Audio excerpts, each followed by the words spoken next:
নহয় চিঞৰটা মাৰি দিবা সেইটোকে কোৱা হৈছে ইয়াত প্ৰতিপ বা চাতুল্য ক্ৰিয়া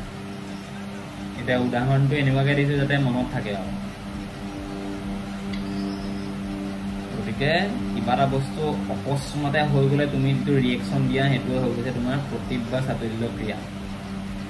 এটা প্ৰতিপ বা চাতুল্য ক্ৰিয়াটো আমি কি গম পালো কিন্তু কেনেকেটো গম পাব লাগিব গতিকে আমি বিজ্ঞানত যেতিয়া মানে কিবা এটা বস্তু কি হয় আৰু কেনেকে হয়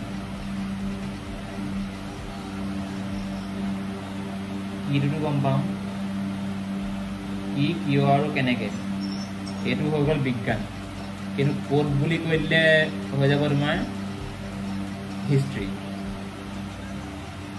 বুজি পালা গতিকে আমি গম পালো যে এইটো কি হয় কিন্তু কেনেকে